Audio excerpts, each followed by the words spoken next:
안녕하십니까. 주식밖에 모르는 남자 주문남TV의 주문남입니다. 금리 인상 시기 리츠 문제 있을까? 두 번째 시간입니다. 오늘 날짜 2022년 10월 31일이고요. 오늘 들어갈 종목 3개점은 신한알파 리츠, SK리츠, 맥쿼리 인프라가 되겠습니다. 첫 번째 신한알파 리츠입니다. 신한알파 리츠 같은 경우 현재 주가가 7,030원이고요. 크게 세 가지를 볼 수가 있습니다. 제4기, 5기 합치면 19년 10월 1일부터 20년 9월 30일, 그리고 제6기, 7기 20년 10월 1일부터 21년 9월 30일까지 이렇게 1년으로 보고 있고요. 그 다음에 제9기에서 반기 1, 그리고 8기 2021년 10월 1일에서 2022년 6월 30일까지 아직 3개월이 정도 남았는데요. 일단 영업수익 측면에서 앞전에 494억, 그리고 796억, 그리고 올해 732억으로 영업수익이 꽤 높을 것으로 보고 있고요. 영업이익률 역시 50%를 유지를 하고 있습니다. 당기순이익은요 10%대를 유지를 하고요. 작년에 12%, 그리고 그 전에 16% 유지하고 있습니다. 부채 비율 같은 경우는 293.29%로 부채 총계가 1조 4천억, 자본 총계가 4,813억으로 보일 수가 있고요. 현재 7,030원 대비 1년에 2번 배당을 주는데요. 3.9%, 4.3%, 4.9%, 올해 2.7%인데요. 대략적으로 5%가 넘지 않나라고 생각하십니다. 당연히 7,030원의 대비로 말씀을 드립니다. 단기 차입금, 장기 차입금 가장 큰 부분인데요. 일단 첫 번째로 보시면 알겠지만은 고정입니다. 고정이고요. 보시면은 이제 시각적으로 볼 수가 있는데요. 이 시기별로 볼 수가 있는데요. 어쨌든 단기 차입금 제외해서 이율은 고정금리다. 즉 단기 차입금, 장기 차입금 둘 다 고정금리로 볼 수가 있고요. 2.9%, 2.6%, 2.5%, 2.6% 이렇게 생각보다 많이 시장 금리보다 낮은 금리로, 그리고 특히 고정금리로 자금을 조달했습니다. 조달 금액 총액이 1조 4천억 정도 되고요. 1년 연이자가 372억 정도 나온다고 생각하시면 좋을 것 같습니다. 그래서 이 건물을 매수했던 매수가가 대략적으로 1조 7,800억 정도 되는데요. 현재 감정평가액이 2조 2천억으로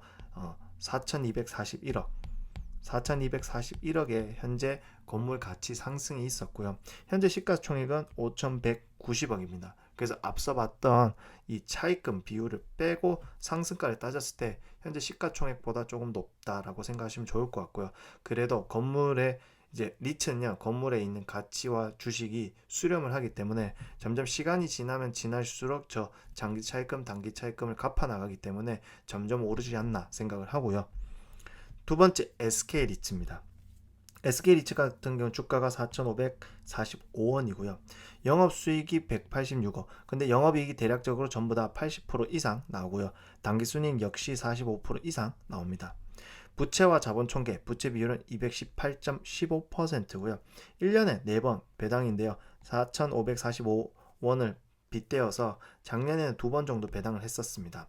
그래서 2.7%인데 현재 2번 정도 배당을 했는데 이제 배당률이 3.1%라는 것을 볼 수가 있습니다. 그리고 이제 단기 차입금, 장기 차입금, 전자 단기 사채 가장 고민되는 점인데요. 하지만 전부 다 고정 이자율에 이제 묶여 있습니다. 근데 이번에 종로타워를 인수를 하면서 약간 바뀌었는데요. 전환사채 290억, 표면이자율 2%, 만기이자율 2.5%인데요. 어쨌든 전환사채 290억이 있고요. 해사채 960억인데요. 이자율 연 5.6%. 그래서 옆에랑 비교를 했을 때 고정금리이긴 하지만은 좀 높은 금리다 생각하시면 좋을 것 같고요. 단기사채 같은 건 3,340억인데요. 발행 시점 시장금리인데요. 만기가 매 3개월이기 때문에 변동금리라고 생각하시면 되겠습니다. 하지만 이들의 역할은 향후 유상증자로 상한 예정이기 때문에 어떠한 적절한 시점에 리츠에 대한 시장적인 관심이 있을 때 이 부분은 또 유상증자를 하지 않나 라고 생각하면 좋을 것 같습니다. 일단 SK리츠 같은 경우는요, 일단 기본으로 주유소가 있었고요. 서린 빌딩을 갖고 상장을 했는데 올해 유타워 그리고 종로타워를 인수를 했습니다. 근데 가장 인플레이션의 이제 방어 수단으로 서린 빌딩은 서울 CPI 연동을 합니다. 매 1년. SK 유타워 같은 경우 경기 CPI, 즉 매 1년마다 하는데요. 맥스는 5%이기 때문에 만약에 이제 CPI가 너무 높아도 그래도 인차료는 5%까지 올릴 수 있다는 거 생각하시면 좋을 것 같고요. 주유소는 최초 5년, 고정 후 매 1년이기 때문에 주유소는 내년에도 일단은 임대료 상승이 없다 생각하시면 좋을 것 같습니다. 이게 가장 큰 포인트고요. 서린 빌딩 같은 경우는 일단 이제 매수 시점에 대비 7.5% 상승을 했고요. SK 유타는 인수한 지 얼마 되지 않기 때문에 아직 감정 평가가 제대로 나오지 않고 내년에 보면 좋을 것 같고요. 그리고 주유소 같은 경우에는 7,664억에 취득을 하였는데 현재 8,357억, 땅 가격이 대략 9% 늘었다 생각하시면 좋을 것 같습니다. 그리고 종로타워 같은 경우는 현재 이제 SK가 62%를 차지를 하고 있는데요. 기존 외부 임차인 태것이 SK그룹에서 100% 증평 의사를 갖고 있기 때문에 이것도 임대료가 떼일 염려가 전혀 단 1도 없다 생각하시면 좋을 것 같습니다. 현재 시가총액은 8,933억입니다. 맥커리 인프라입니다. 맥커리 인프라 주가는 11,000원이고요. 영업수익을 봤을 때 2,365억인데 대략적으로 3,000원 넘습니다. 당기순이익이 87%, 즉 85% 이상 유지를 하고 있고요. 부채 비율은 14.43%입니다. 그러니까 앞서 봤던 리츠들은 100%가 넘는데요. 맥커리 인프라는 부채 비율이 거의 바닥이 있다, 없다고 생각하시면 좋을 것 같고요. 만천원 대비 배당률이 5.7%, 6.4%, 6.5%, 6.8%, 그리고 3.5%인데요. 올해 잘만 하면은 7% 이상 달성을 할 수 있지 않을까 생각을 합니다. 장기 차입금 회사채, 단기사채가 이제 특이하게 약정 한도를 걸어놨습니다. 이 약정까지 빌릴 수 있도록 그 금액 1조 1,846억인데요. 그 중에 차입을 1,622억을 하였습니다. 그래서 일단 빌린 돈 1,622억인데요. 장기 차입금 같은 경우 기존금리의 1.8%를 들어가고요. 회사채는 2.98%, 3.25%인 고정금리로 들어간다고 생각하시면 좋을 것 같습니다. 단기사채는 자꾸 바뀌는데요. 밑에 보시면 알겠지만 트렌치 A, 트렌치 B가 있습니다. A는 연간 91일물 130bps 들어가는 거고요. 그리고 트렌치 B는 연간 91일물 120bps로 보시면 알겠지만 변동 이자로 이제 사용을 하고 있다 생각하시면 좋을 것 같습니다. 그래서 국내 인프라 사업 총 2.3조 중에 투자 형태는 잘 보셔야 되는 게 주식입니다.